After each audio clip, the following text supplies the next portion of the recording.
नमस्ते, मैं पल्लवी पाटणकर। मनोवेद में आप सभी का बहुत स्वागत है। मनोवेद में मन से जुड़ी हुई हर बात को हम डिस्कस करते हैं, चाहे वो नेगेटिव थॉट्स है, स्ट्रेस को रिलीज़ करना है, मन की शांति है, रिलैक्सेशन टेक्निक्स है, ग्रैटिट्यूड है। बहुत सारे वीडियोस चैनल पे हैं। अगर आप सब्सक्राइब करते हो तो आपको वो वीडियोस देखने को मिल सकते हैं, उसका लाभ आप ले सकते हो। आज जो हम बात करने वाले हैं वो है आर्ग्यूमेंट्स या जो झगड़े होते हैं वो उसको अवॉइड करने के लिए कौन सी ऐसी अहम बातें हैं, जो 6 पॉइंट्स मुझे जो ज़रूरी लगते हैं वो मैं आपके साथ शेयर करने वाली हूँ, ताकि उसको अगर आप प्रैक्टिस करोगे तो डेफिनेटली होने वाले आर्ग्यूमेंट्स को आप रोक सकोगे टाइम पे। तो सबसे पहले हम ये समझ के लेते हैं कि झगड़े होने की जो वजह है, रीजंस है, वो रीजंस क्या क्या है। एक तो गलत टाइम पे गलत चीज़ें बोलना, ये एक बहुत ज़रूरी बात होती है कि गलत तरीके से आप बोलते हो, गलत वर्ड्स यूज़ करते हो, या फिर आपका बॉडी लैंग्वेज, आपका जो टोन है आवाज़ का, आपके जो एक्सप्रेशंस हैं वो बहुत ज़्यादा मैटर करते हैं वहाँ पे। रिस्पॉन्स की जगह अगर आप रिएक्शन दे रहे हो बिना सोचे समझे, कुछ भी आप बोले जा रहे हो बस उस भावना को दिखाने के लिए, तो उसकी वजह से भी झगड़े बढ़ते हैं। और एक जो रीज़न होता है वो ये होता है कि आप ब्लेमिंग मोड में जब जाते हो, सामने वाले को तुम्हारी वजह से हो गया, तुमने ऐसा किया, तुमने ऐसा क्यों किया, तो ब्लेमिंग मोड में जब जाता है कॉन्वर्सेशन तो उससे ज़्यादा झगड़े बढ़ने लगते हैं। सामने वाले का इंटेंशन क्या हो सकता है, वो क्यों ऐसे बोल रहा है, इसको ना सोचते हुए अगर आप अपनी ही बात आगे लेके जाते हो तो उसकी वजह से भी झगड़े ज़्यादा होते हैं। आप पुरानी बातों को कुरेद के लाते हो जिसका अभी कोई ताल्लुक नहीं है, या जो अभी टॉपिक अलग चल रहा है आप पुरानी बातें ला रहे हो, तो उससे भी झगड़े बढ़ते हैं। तो अब ये सारी चीज़ें, ये सारे पॉइंट्स जो हमने यहाँ पे देखे, वो झगड़े क्यों होते हैं इसके बारे में। अब झगड़े अवॉइड करने हैं, नहीं होने देने हैं, तो उसके लिए क्या क्या करना पड़ेगा ये समझ के लेना ज़रूरी है। सबसे पहला पॉइंट, जो रिस्पॉन्स और रिएक्शन होता है वो हमें समझ के लेना है। रिस्पॉन्स मतलब हमें क्या बोलना है, हमें क्या लगता है इसको बोलना। रिएक्शन मतलब बिना सोचे समझे कुछ भी बोल देना, कि बस दिखाना है सामने वाले को कि मुझे गुस्सा आया है, सामने वाले को दिखाना है कि मुझे कितना बुरा लगा है। बस इसी इंटेंशन के साथ जो बोला होता है वो रिएक्शन होती है, जिसमें शब्द आप कुछ भी यूज़ करते हो, किसी भी तरीके से यूज़ करते हो। तो रिस्पॉन्स ज़रूरी होता है, जो उसको सीखना चाहिए, जिसकी प्रैक्टिस करनी चाहिए कि मेरा मुद्दा क्या है, मुझे किस विषय पे बोलना है, या कौन सी भावना मेरी मुझे एक्सप्रेस करनी है।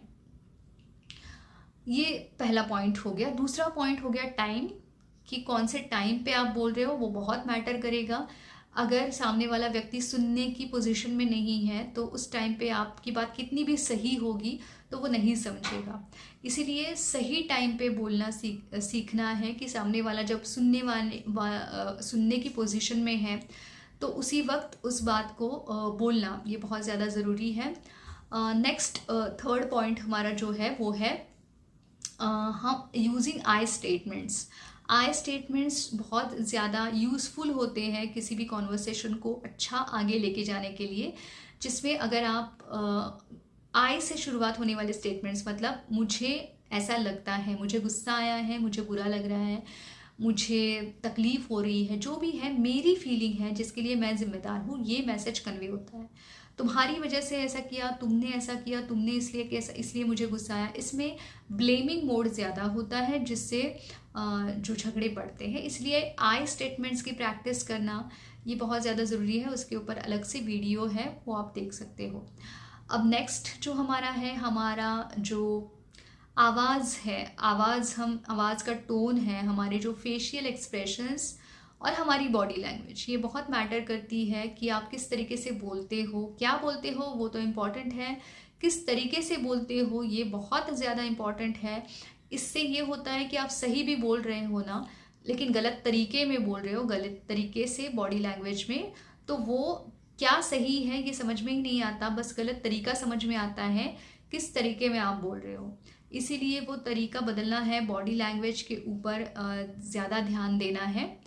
नेक्स्ट पॉइंट जो है प्रेजेंट में रहना। आज अभी क्या बोलना है, अभी का मुद्दा क्या है, किस विषय पे झगड़ा हो रहा है, या आपको क्या बोलना है, इस पे ज़्यादा ध्यान दो, ना कि पास्ट में क्या हुआ था, पास्ट की बातें जो कि अभी इसका कोई ताल्लुक नहीं है, वो अगर आप बीच में लाते हो तो उससे और ज़्यादा आपके झगड़े बढ़ते हैं और जो आपका कम्युनिकेशन होना चाहिए वो नहीं होता है। इसीलिए प्रेजेंट में रहना ये बहुत ज़्यादा ज़रूरी है। हमारा लास्ट पॉइंट है सामने वाले की भावनाओं को एड्रेस करना, उसको एक्नॉलेज करना, उसको समझ के बोल के दिखाना कि सामने वाले को क्या लग रहा है, दुख लग रहा है या किसी बात की चिंता हो रही है, किसी बात का डर लग रहा है या किसी बात का पछतावा है या गुस्सा है।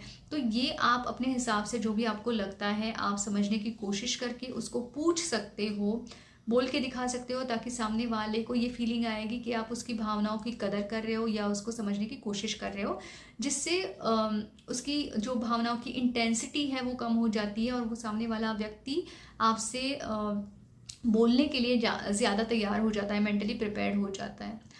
तो बस ये 6 पॉइंट्स है, इसके ऊपर अगर हम ज़्यादा फोकस रखेंगे तो बहुत फ़ायदा होगा। आर्ग्यूमेंट्स बहुत हद तक हम उसको अवॉइड कर सकते हैं, वो टल सकते हैं।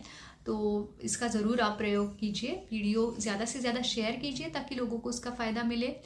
वीडियो अगर पसंद आया है तो उसको लाइक करना मत भूलिए और ऐसे ही नए नए वीडियोज़ के लिए आप चैनल को सब्सक्राइब कीजिए। धन्यवाद।